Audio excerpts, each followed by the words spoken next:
The next Lee and Ian podcast is approaching the station. Please step aside.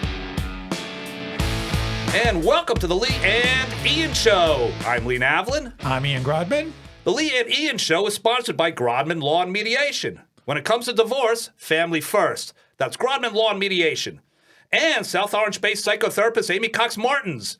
Amy can help you or a loved one find solutions to life's most difficult questions.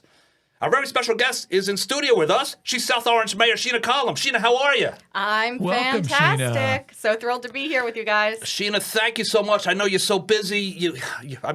You may be the state's next lieutenant governor. That's how busy you are. That would be amazing. Yeah, That would be it amazing. Would be. I want to talk a little bit about that, Sheena. I want to talk about your career. I want to talk about what Trenton may look like for you. But I just wanted the audience to know a little bit about who you are as a person. So you and I met when you were first running for mayor. What was that, 12 years ago? How far? So I was on what was called the Board of Trustees for 2 years. So I was first elected in 2013, served half of a term, and then ran for what was called village president, now mayor, in 2015. So I've been in office for 12 years. Right, so it was right around this time. So right around this time, Ian, what happened was a friend of ours, a mutual friend of ours, was throwing a party for herself, a birthday party. And it was this 1970s theme birthday party. And so the idea was you had to dress like it was the 1970s. Right, so me, I'm like, That was easy for you. Well, so first thing I thought about it, I have this vintage Joe Namath jersey, right? This football jersey that I love. It's from 1972. And I'm like, I'm gonna wear this because I can never wear it anywhere except to the football games, There you right? go. So my wife's like, no, that's not what you're supposed to do to the party. I'm like, well, what do you mean? She's like, supposed to dress like it's the 70s. Like, oh, Joe Namath was the biggest thing in the 70s. So we go to the party. Sure enough, everybody's dressed like it's Saturday Night Fever, Right. with the collars and the Right. gold and so the girl, the woman's birthday, she sees me, she immediately is offended by what I'm wearing. She doesn't like it. She says, you didn't follow the rules. I said, it's Joe Namath. He was The in 70s. He was in the Brady Bunch. No one was bigger than Joe Namath. in the 70s. So she's mad. Her cousin, who I knew, was mad. They're all giving me a hard time, but my wife's mad at me. So I'm standing in the corner, kind of like just, embarrassed that I didn't follow the rules. Wearing the Joe Namath shirt. Right, so no one's talking to me. They're kind of mocking me. Sheena, you walked into the party, and it was the first time I'd seen you since you got elected. So I just wanted to walk over and congratulate you. So I said, hi, Sheena, Lee Navlin. And I shook your hand, congratulations. And you know what you did? You put your hand on my shoulder and said, Lee, I love the football jersey. There we go. Oh my Way to gosh. go, And Sheena. I actually do remember that. So keep in mind, I wasn't born in the 70s. I wasn't Right. alive. No, I'm sure. And so my inspiration came from watching Austin Powers. I think I pulled that up and that was my thought of what the 70s would look like. Yep. And so it's not like I went shopping. I just happened to have a dress that looked very retro or whatever you want to call it. Yep. And then I took a headband and put it on the wrong way. So it came across as one of the peace-loving hippies. So you were from the 60s. Yeah, and then I remembered I was a witch for Halloween the year before, so then I brought in some long, straight black hair, and I was like, I think this is what they're looking for. Right. Everyone was happy to see you. You had a great time. Me, other than you, I was not appreciated. And Ian. Sheena had a fan for life. That's right. As a result of that incident. By the way, yes, and that's the moral of the story. I Sheena. can't believe you just brought that up. Talk about the nostalgia. Yeah, That was and in my world, the star was born that moment. That's it. it. And you know what? And now I think the rest of the state of New Jersey is learning what I knew Absolutely. at that very moment. That Everybody in Maple and South Orange is known for a long time, but now the state of New Jersey is learning as well. Well, there's only one thing I'm going to push back on is I don't think it was 2013 because as soon as I got to Seton Hall University, I signed up for Maplewood Online because I was like, I want to be involved with the community. Yeah, that was the and place so, to go. Of course, I always posted under my own name, but I'm pretty sure, Lee, you were a frequent poster. Yes, I was. Yes, I Pretty was, famous one. I was a legendary poster. They called me Strawberry. They sure did. and they would say it basically. The people who knew of Strawberry had the same opinion of the woman who threw the birthday party. They're never very happy to see me, but. In all fairness to me, I think I helped that site grow a lot, and I just. And you've evolved. You've absolutely evolved and you from know what? Strawberry Days. That's true, but now the rest of the internet is caught up. Because all everybody does is fight on the internet today. So that was basically all we were doing true. on MOL back in the time. Yeah, but Dave and Jamie provided us with an outlet before, we got They Facebook were. and all Right. this out. So it was such a great way to connect. Shout with out to those residents. guys ahead of their time. Oh yeah, way ahead of their time. Yeah, That's where you went for all the news. That's right. To find out what's going on locally, you went to Maplewood Online. I was working at Fox News at the time, and that was another thing that used to aggravate people in the area. But I swear to God, sometimes I would walk into the newsroom of Fox News. I would log onto my computer, and the first thing I would look at is MOL. I go to Maple Line, then I would go to the New York Times, then I would go to the AP, and then I would go, that would just, I don't know, for some reason I just had to make sure they weren't talking about me. Shout out to Dave and Jamie. Dave and Jamie. And to all the posters who are still very active on MOL. A lot of them still are, has right? a lot of followers. Yeah, it's still around. It's still around, and it's a very sophisticated place now to chat. Just like you, Lee. That's right. Yes, we've all evolved. Yes. So, Sheena, I know, Ian, you wanted to get right to the top story that's kind of breaking right now, and I know, Sheena, you've been talking about that all morning as well. Right, and you've been talking about that all morning, Sheena, and you were you were one of the first towns in the state of New Jersey that created a sanctuary community, right here in South Orange. I was very happy to be involved in that. Thank you for including me in that process. But, we've heard some pretty disturbing news this morning. We figured, we're going to ask you about that and ask you to talk about that. We know you've posted online about it, what your thoughts are about it, what's important to you as the mayor of South Orange and potentially the lieutenant governor of New Jersey. So we'd like to hear your thoughts on that, and hope that you, as well as others, will be pushing back on what was just announced in Washington. Now, it's according to NewJersey.com, Trump is targeting these New Jersey sanctuary towns and counties, okay, and Burlington County, Cumberland County, but then Linden, Maplewood, South Orange, Trenton, Union City. So South Orange is at the top of this list. She's being very patient and waiting for us to finish. Thank you, Sheena. Oh my gosh, guys, I woke up this morning completely pissed off again. It's like if enough things aren't happening that's harming our community members, residents of the state of New Jersey, and people all throughout the country, then you just add this layer on top of it. So a little historical context, we're going back to Trump's first administration where he picks up this issue again, undocumented people, or as he calls them, illegal immigrants, or illegal aliens, criminals, rapists, whatever his nonsense was, starts this entire thing, back in 2017, where it's like, where we've got ICE, we're going to enforce, we're going to, commandeer your local law enforcement officers. We're going to enter into agreement. You're going to be an extension of the federal government. Right. So, we called bullshit. I mean, that's just what we did. This is not the values of South Orange. It's not the values of SOMA. We got together with you, Ian, because we knew that you had vast experience as an immigration attorney. We worked together with advocacy groups like SOMA Action. And we brought lots of people together. A lot of people came. was filled. And that's where we were holding the meetings at that time.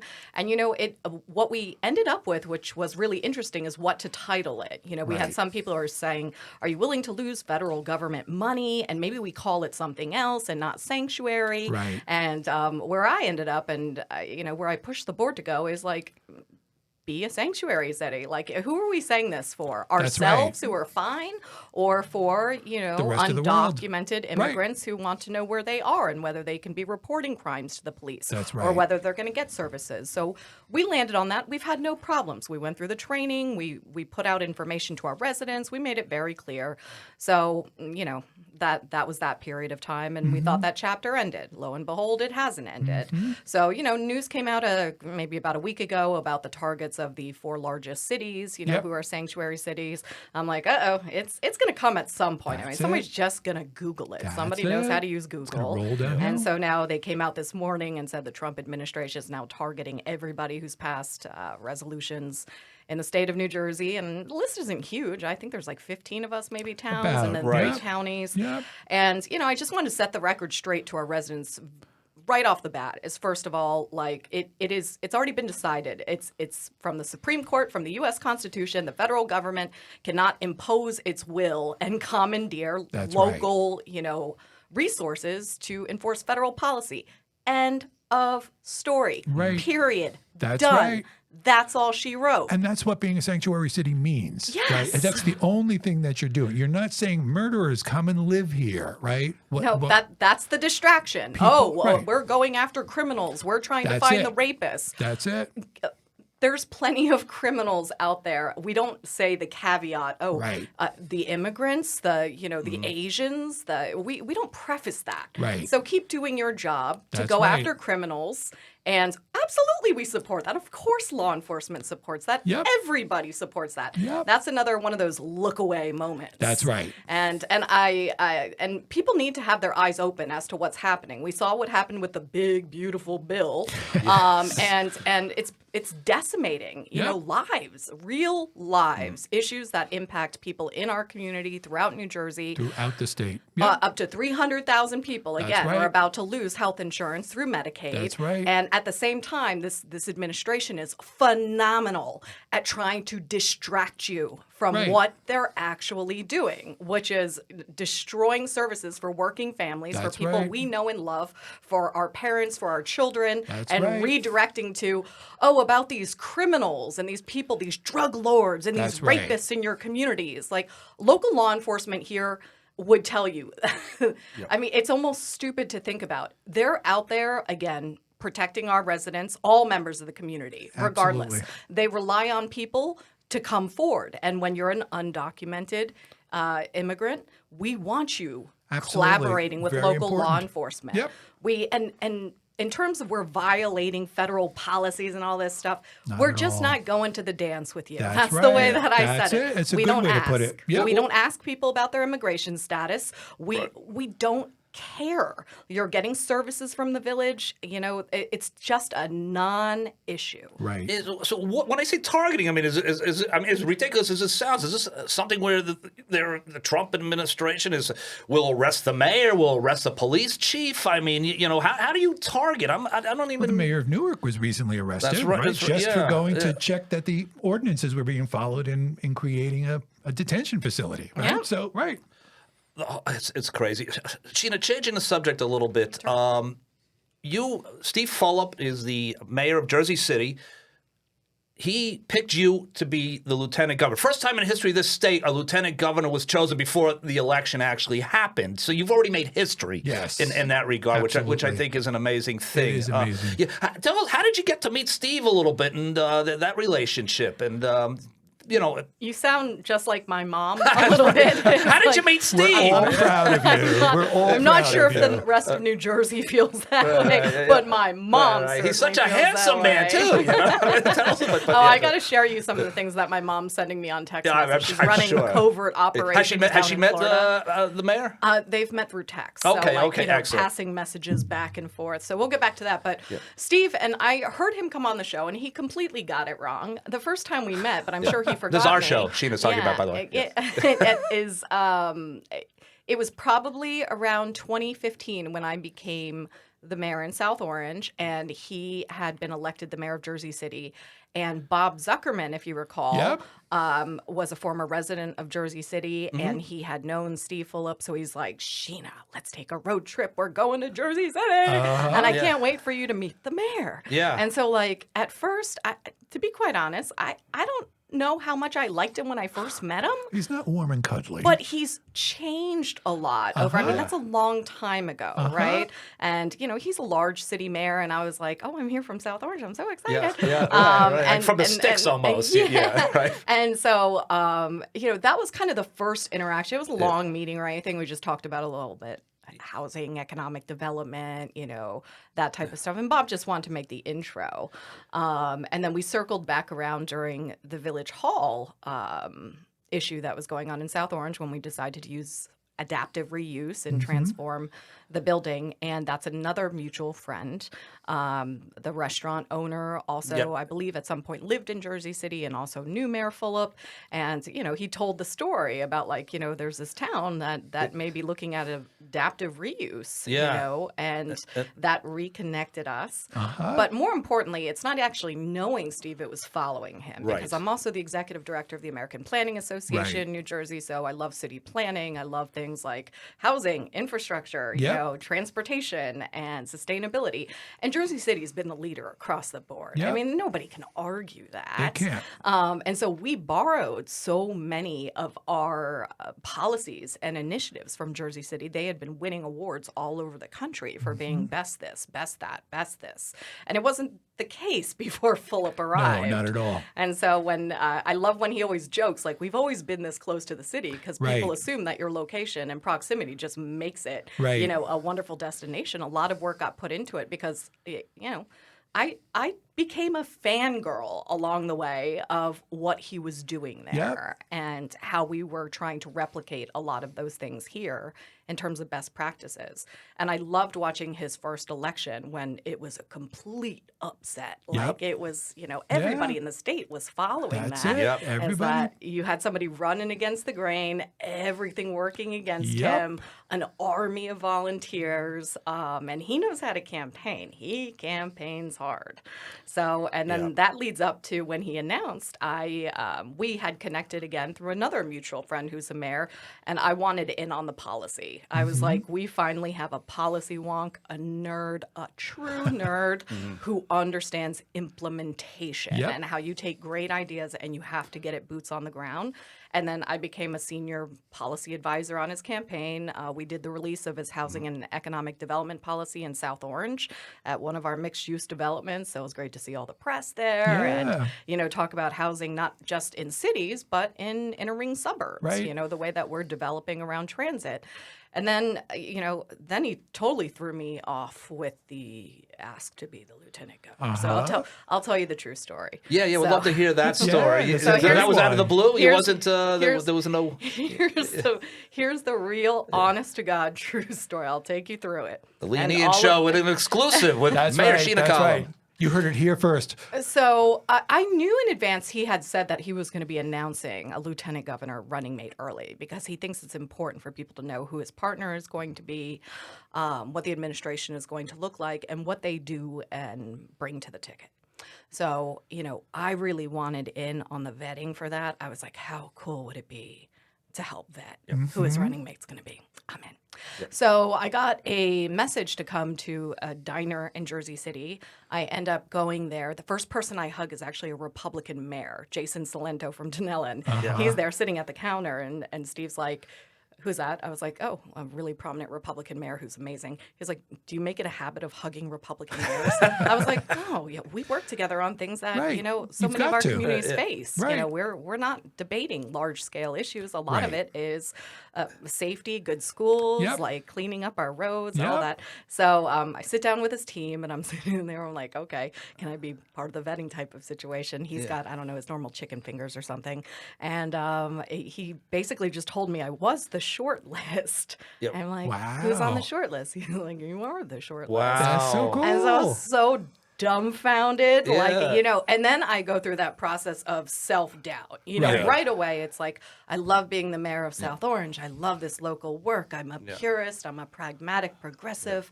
Like, this is taking it to a whole new level.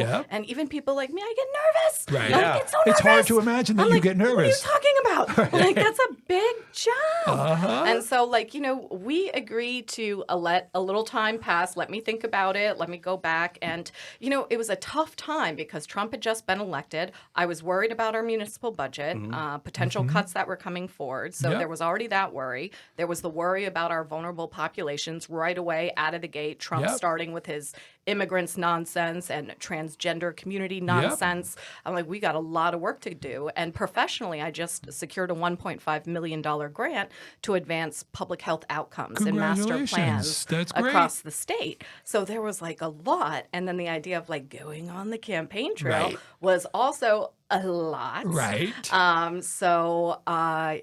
I ultimately if you want to be part of the change, and I'm preaching to the choir here, is you think it in your head. You say a lot of things to yourself that you don't say out loud. Right. And when given the chance, a chance of a lifetime, win or lose, to be a part of something that you believe is really, really special. You take it. You should, absolutely. So, the door opens, jump in. But I did that normal thing of am I really what he needs? Am I going to bring to the campaign what he needs to succeed? Right. And the whole two North Jersey people, and I find that that's a non-issue now, spending so much time down south. Right. And also, I'm Asian American, but is that the demographic you're trying to round your ticket out with? And so all those type of things, and ultimately what he told me, and this is why I really enjoy him, is that I had assumed there would be a negotiation. Here are the things that you've got to not talk about. Right. Here are my items. We're sticking to this. do not go off script. Like I figured there was going to be that sit down Yep. that Yeah. you know happens in a lot. It of happens in a elections. lot of Let's just say it campaigns. happens in all campaigns. Uh-huh. So I wanted to see what the caveats were. Sure. And you know, in a typical Steve fashion, you know how he sits and he's very relaxed and all that. He's like, no, I just want you to be you. And Yeah. I'm like, Fantastic. really? I'm like, nothing. You've done a vetting. You've looked at history, the positions I've taken. He's like, people want authenticity. Yeah. I don't want you to change a thing. Just be you. So he offers it to you. You said, "Let me sleep on it." You didn't. Okay. You're in the car driving back to South Orange. Who's the first person you called? Julie Doran, my You administrator. called- Oh, wow. So I didn't jump good in call. the car. Good. I know Julie. Very good call. I actually Ubered there. She's but great. I found myself dumbfounded walking around Jersey City. I'm like in Whole Foods, like, you know, those people who just look like they're wandering around. Yeah, that like was they've been in the store for an Yeah. hour and yet they Uh-huh. don't have a single thing in their basket. So I called Julie Doran, who, you know, before becoming our administrator, lived in South Orange Yep. and lived in Maplewood. And I was like, you're never complaining about this. And she was like, what? I'm like, I don't know what to do. Yeah. Yeah. This Right. is crazy. And Yeah. she was so happy for me. And We she was like, well, all let's talk are. when you get back and all of that Yeah. stuff. But yes, she was absolutely my first call. That's He great. threw a fastball right down the plate, and you know what? You said, "I'm not going to let this one. I'm not going to. I'm going to swing at this one." Yeah, it's going to be the biggest swing of my life. Yeah. So yeah, and then the formal announcement came out in Yep. early April, which gave me, you know, 2.5 months to join the campaign more Yep. rigorously and come out on the campaign trail and start networking with people. And you know, the reaction was. Well, I think people were surprised. I mean, there's no way around that. I'm not an establishment candidate Right. like you. You would probably expect something different from me. And then it's weird because, again, a lot of people I forged relationships with who were supporting either Mikey Sherrill or were supporting Roz Baraka also reached out and they're like, Sheena, oh, This is so cool. this is so cool. And so, yeah, there are some people that, you know, they kind of had to reevaluate. Right. And they're like, well, you know, we like our candidate, but we also have worked very closely with you in non-political it. sense. Right. So, you know, overall, I felt very good. And then I started getting trolled by the, you know, MAGA Republicans in some Yes, places. of course. Right? You That's gonna happen. were here, now you're up here, and so they're waiting. They're waiting. Yeah. Sheena, now everyone who knows you and has followed your career since you've been mayor, one thing everyone will ever say, and Ian, you'll agree with this, is Sheena is a hard worker, the hardest of workers. Absolutely. That's, you know, you from shared services. I'm just 25 hours a day. Yeah, I mean, you know, you've never been afraid to do the dirty. Now, dirty work. You've never been afraid to do the work. The lieutenant governor, that's a job that's a little less in the lights and it's more in the mud, I guess, because that's a lot of policy. Talk about what being lieutenant governor is going to do. Talk about what your life looks like, what your life would look like as lieutenant governor. If I could just add to that too, because a lot of the lieutenant governors have run DCA, right? And I have always said, and you know, Sheena, you and I don't know each other really well, but we know each other. I've always said to people, Sheena Collum would be an amazing head of DCA in Trenton. I've always said that. And now you're like running for lieutenant governor, and it's pretty exciting stuff. Well, you know, Ian, you would probably know better than me, but I think Sheila Oliver was the only one who selected DCA. Okay. Was she? I mean, you know, that's the one I know the most, so maybe that's the case. Yeah, because I don't know Tahisha about the Way Republicans. is Secretary of That's true. State. That's I true. think Kim Guadana was also Secretary of State. Okay. I thought And- that she had DCA as well, but maybe not. No, she didn't have DCA, Okay. to my knowledge. And it's a relatively new position in New Jersey. It only Yeah. happened in, early 2000s? That's it. Less than 20 Yeah. years. So, to your point, Ian is... No, Ian, you didn't ask. Lee, you asked. Is, first of all, Steve and I already talked about the partnership. The partnership is going to be transcending just the normal, you have to pick a cabinet position. That's just required. Okay. The natural fit for me is the Department of Community Affairs because it works with municipalities Yep. directly with all 564 of them. That's it. That should be doing so much more. Shared That's Services falls under DCA Yeah. right now, Okay. Division of Local Government Yep. Services. Housing, which is, again, my jam. Yep. I know housing. I know it very well. You know, the recent bill that was passed through the New Jersey legislature is, empowering DCA to take a very active role in how communities are going to be growing. I imagine working very closely with the Office of Planning Advocacy on the Right. state plan and being smart about growth and conservation in the state, Yep. because it's not just building, it's conserving in environmentally protected areas, not That's building right. where we shouldn't be building. And so, when you get two nerds together, it's less about kind of the flashy things and it's more about doing the work. Right. And Right. that's what I want to be doing. Will you live in great. Trenton? Will you have to live down it, or are you going to stay? Can you work out? Have you thought about where do I live with this new job? Ian, it's so funny that I'm sorry, Lee. I'm looking at Ian, but you're on my You know, left. The way that this setup, L-E-E-I-A-N, it's the setup in the easy to- studio is I'm staring at It's so Ian, and then confusing. Lee is That's to right. the left of me. and my voice is coming through your headphones. I have not gone that far. I really haven't. But what I thought was, because South Orange is going to be my forever home. Like, I love South Orange so much. I just love it. Feelings mutual, by the way. It's true. I can't imagine a world without Soma. That's Yep. how much I love it here. But in terms of offices, I know that there's also some offices in Newark, which is great. And Trenton, what I was basically doing was finding the cheapest kind of like hotel motel. Like, I'm not bougie. Like, Yeah. just give me a place to Right. crash. Yeah, well- that if there's a lot of meetings in Trenton set up on a day, is that like I go to one of these places that's like $80 a night, and Right, then like yeah. really doesn't even have good air conditioning. Yeah. And so and figuring that out, because Better you to wanna, shower. Better. yeah. Right. Right. So those were the type of things, because you have to plan financially for it also. Sure. And I'm not in a place like right now. I'm one of the folks who is housing cost burden, right? I Right. spend over 30% on housing related costs, Yep. over 40% actually, quite frankly, to stay in South Orange. Right. So it's not like, oh, Sheena, are you going to buy another home? I was like, I wish.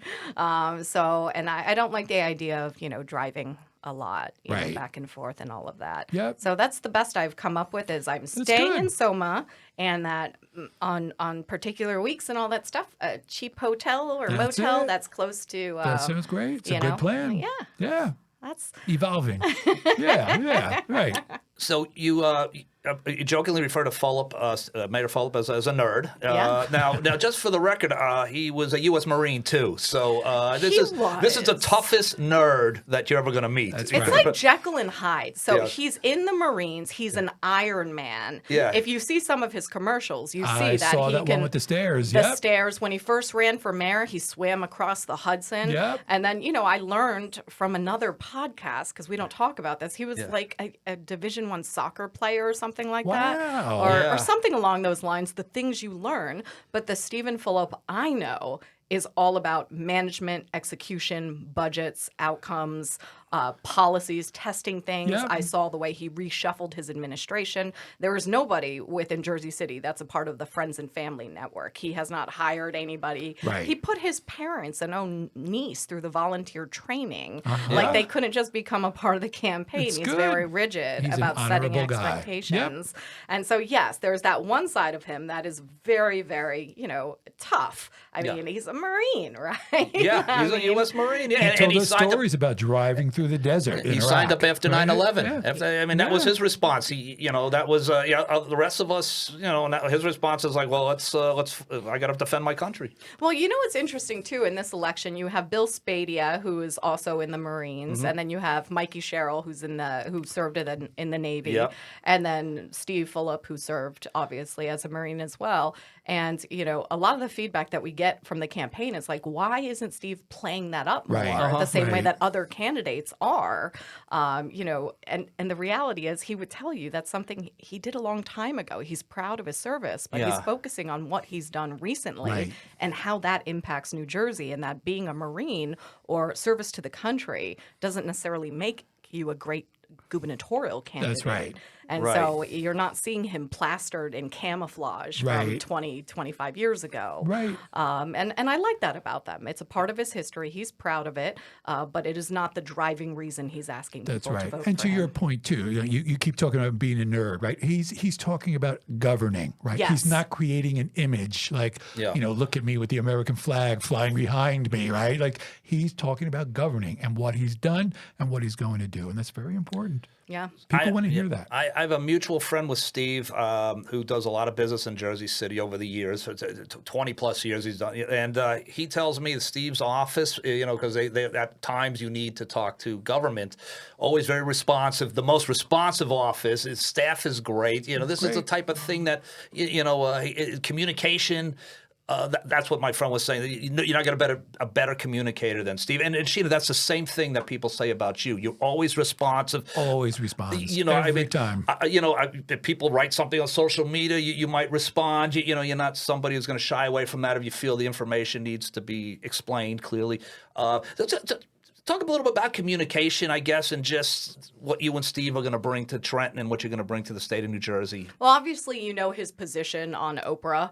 Public access to information is really important. I've also seen some of the smear jobs against him. Oh, he denied some Oprah requests. Let's be very clear. Oprahs don't go to the mayor. They go to a statutory position, which is the clerk's office. That's right. And so while people are smearing him, talking about he didn't provide something to the press, let's be very clear what that documentation entails.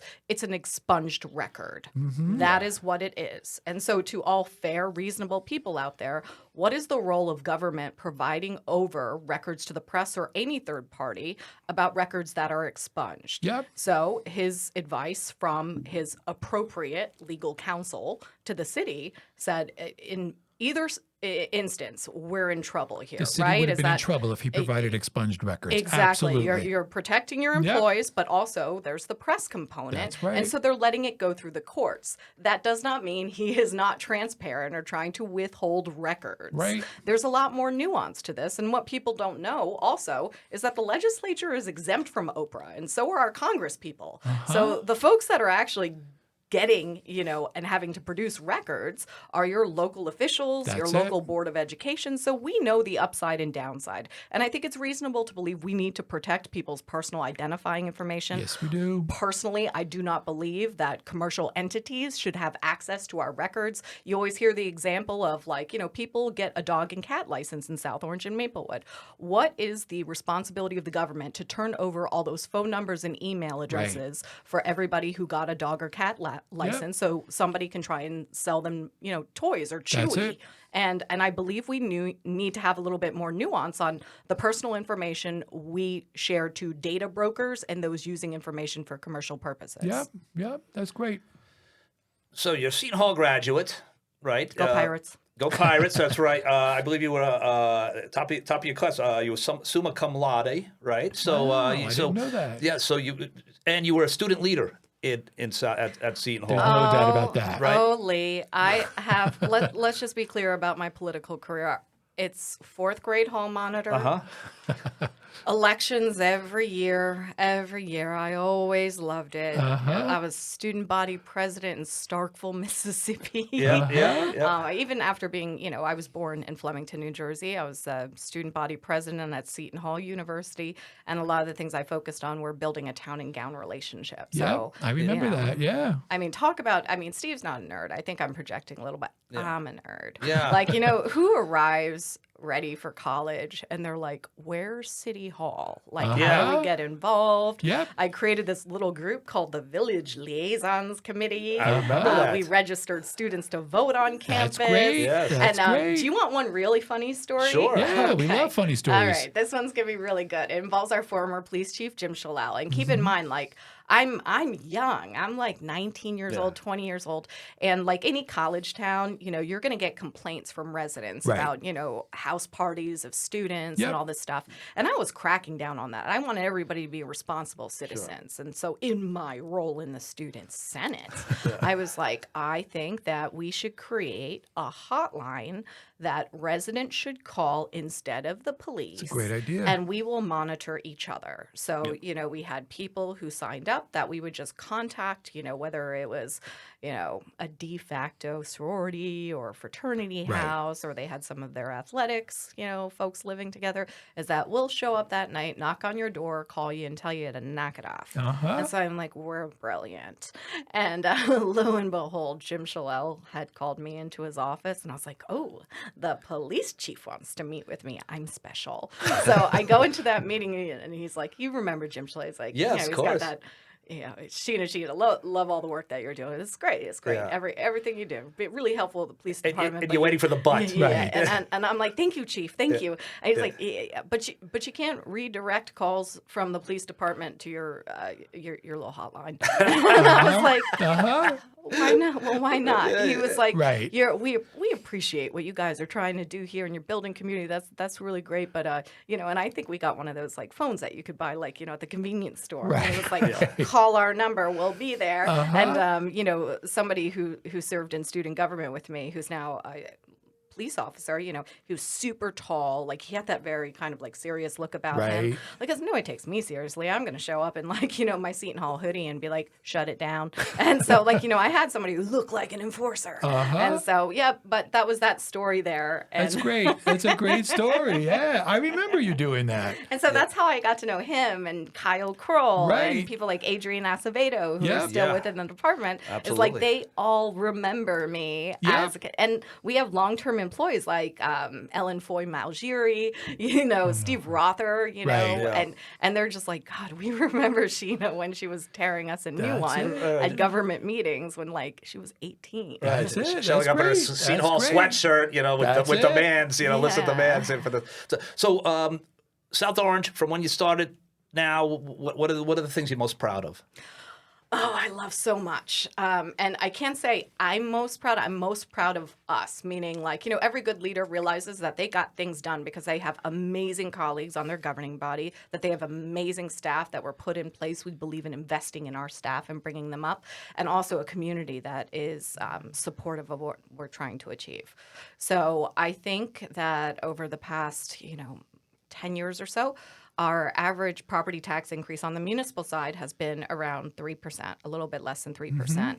We've also built our fund balance from what was, I think, $375,000 to $12.8 million. Good for you. The big item for me, and I know is controversial, is our affordable housing obligations. Yep. This has been huge because South Orange, like many towns, played those little games of paying urban areas, poor urban areas, to build affordable housing rather than do it in their own community. Right. South Orange used little tricks of like, oh, we're going to build it in the quarry. Right. Those ended up being $1 million townhomes. Yeah. Oh, Right. we're going to build it over Orange Lawn Tennis Club, like when it sells. Like, Right. oh, stop. Right. Yeah. So we went back, scrapped all that nonsense, and started fresh. We didn't even take a vacant land adjustment in 2015. We took the full number, That's great. and we completed it ahead of schedule. So we Fantastic. already banked credits for our next round. Yep. And not only were South Orange was the first in the state of New Jersey to submit its housing element fair share plan. I'm very happy didn't about know that that. because Congratulations. I want to be proactive and show other towns. Yeah. Don't try and delay this because it's be in the courts. Everybody's asking for There's no extensions. reason for it. If you commit yourself to it, you will get it done. Yep. So we got it done, and not only are we accepting the numbers after we complete our vacant land adjustment, but we're providing 300% more. And once we're done with very low and moderate income housing, we're focusing on workforce housing, where I'm hoping we'll have a residency preference for South Orange residents and for members in our school district, our teachers. That's great. So we don't get credits for that. Right. Because again, like you have to follow strict guidelines if you're getting credits, through the state. So we're moving more towards middle housing and workforce housing, which is going to be transformative. Because it's the right thing to do. Because it's the right thing Right. to do. So Yep. the redevelopment, Yep. and no matter how much people push back on this is where housing belongs. Yeah. Like you will see it in the state development and redevelopment plan. We're in a growth area. When every candidate, both Democrat and Republican, are saying locate it near transit, Right. housing needs to be near transit and jobs. The Republicans make it sound a little bit more like the only place you can put it in cities.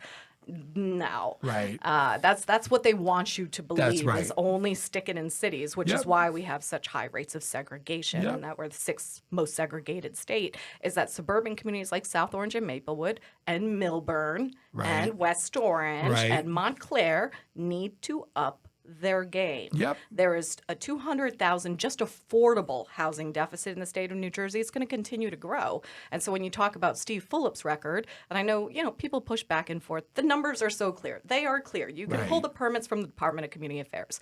Jersey City has been the #1 producer of housing across, I mean, literally three times, the per capita production of the entire New York metropolitan region. And people say, oh, that's luxury. Well, yes, there's some luxury, no doubt. Sure. There's market rate, which Right. a lot of people like to call luxury. Every developer calls their stuff luxury, but there's Right. market rate. But then he's the number one producer of affordable housing units, Yep. which again is defined by HUD. That's very low and moderate income Yep. households. And so hands down, if the number one issue, or at least what I've heard, is housing, Right. from every single candidate, do you want to vote for candidates who have a record of never building a unit of housing in their entire career, or do you go with the number one producer in the state who has not just carried his fair share, but the fair share of the entire region that he's in, which is Region 1? Right. Good argument. Yeah.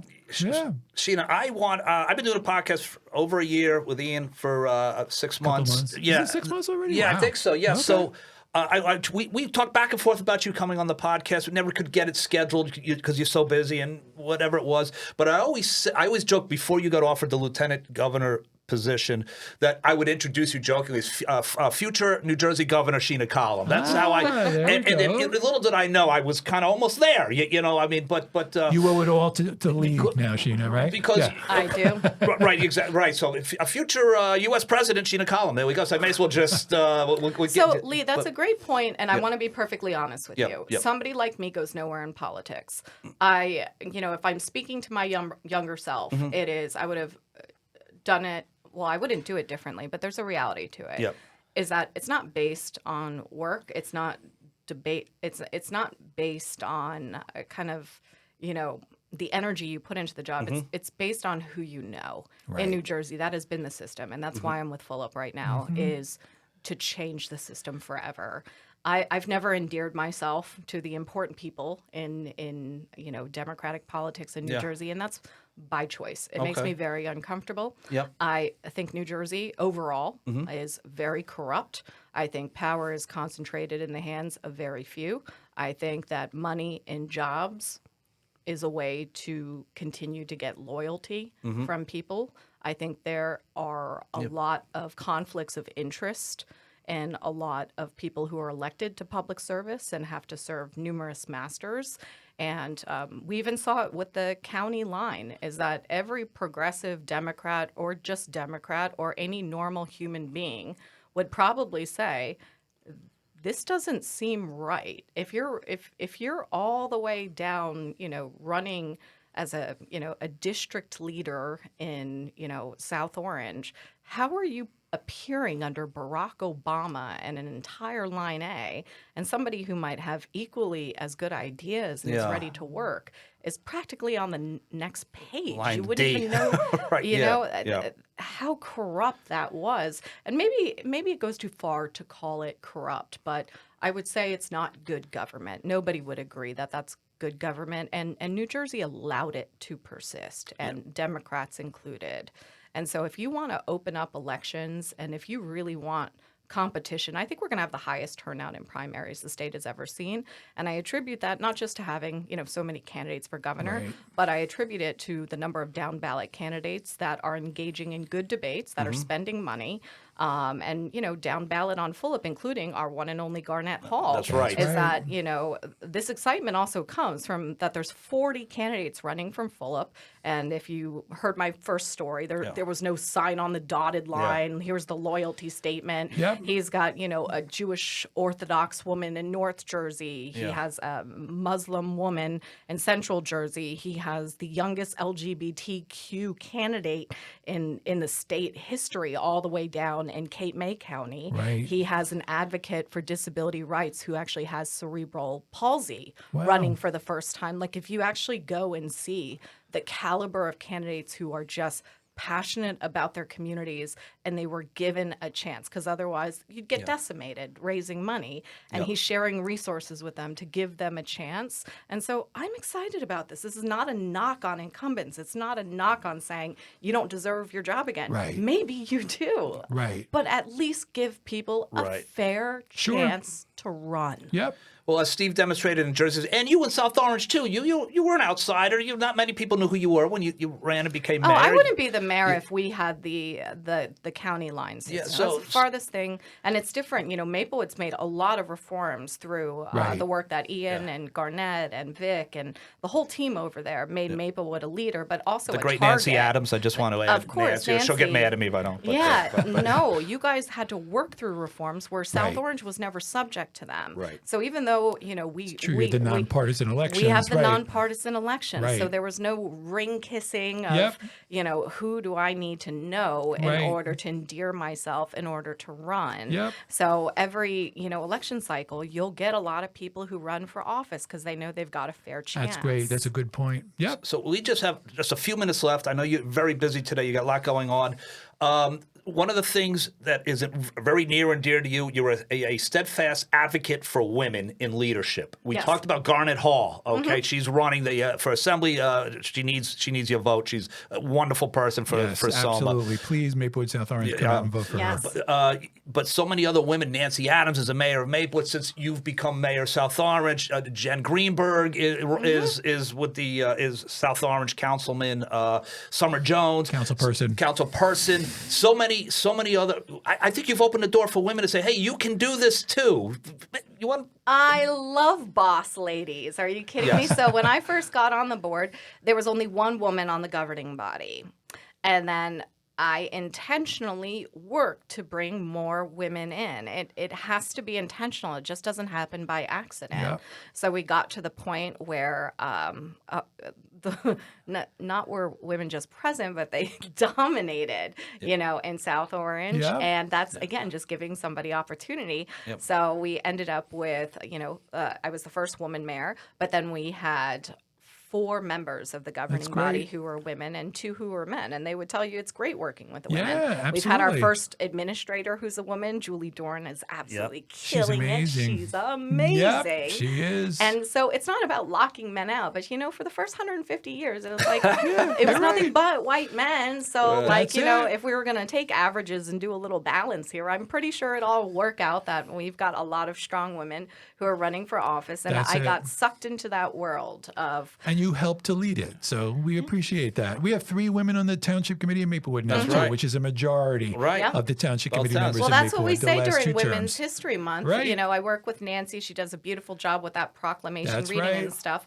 But, a majority of women, in South Orange, a majority women in Maplewood. And it feels good. And, it's less about the identity politics, but it's Right. more about showing the younger generation of women the options that they have. You can do also. this. Yeah. Yep. It's important. My last question. Then what is, and this might make you sad.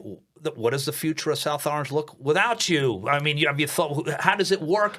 You would obviously be stepping down. Who would be stepping in? Have you talked about that process at all? It's so premature right now, but one thing that I would say is one person does not make or break a community.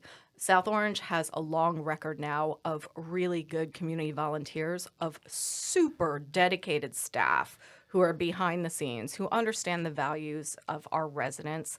Again, we don't have much chaos. We don't have drama. Or if you remember, I believe South Orange was the laughingstock for a while. It was actually for quite a long time. When I first came on the scene, I remember it's not that I remember. I participated. Is that like storming meetings, like Right. questioning the governance, all that kind of stuff. We've been in a really healthy place for a while now. And so wherever this shakes out, there's a lot of people. I am not the only person in the world who could serve as a good mayor. And the residents of South Orange will always have a government that they deserve. It'll be great. South Orange's loss and New Jersey's gain. That's what a beautiful way Folup to end this and today. Collum. Well, that's what I hope it is. So we're encouraging everybody to come out and vote. There we go. Yep. For Please come us. out and vote. Sheena Collum is a star. She's been a star. is, She cares absolutely. about the work. She cares about her community. She cares about other people. One of the nicest people I've ever met, and I hope people.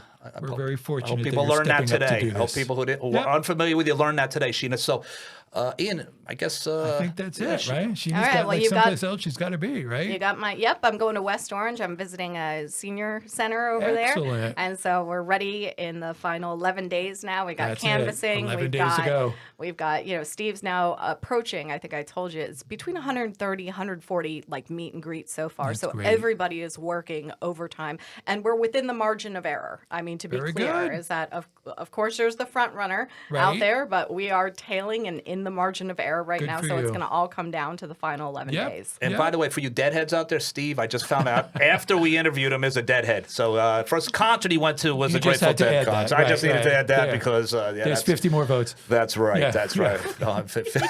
So anyway, Steve I think is going to be a great governor, and you're going to be a great lieutenant governor. Ian, I guess we should call it a night. I think we should call it a night. Okay. All right. Until we do it again, ladies and gentlemen, Thank thanks you for very tuning much, in. Sheena. We really appreciate it. Sheena, Thanks you to all are the best. listeners, and thanks to the dream team here of there we Lee and Ian. Thank you. No one's ever called us that before, Ian, I the know. dream team, You- but I you like called it. me the legal scholar. I did. That one still like kind of gets That's to me, right. but Yeah, he's a legal scholar. He's I still, like being he part of still the haven't dream come team. up with a nickname for me. We're Okay, still, we'll work on right, that. right. I've got So some we're- ideas. Right, things that we need to We'll talk talk about it off the air. Off air, right? Yes. That's right. Yep. Good night, everybody.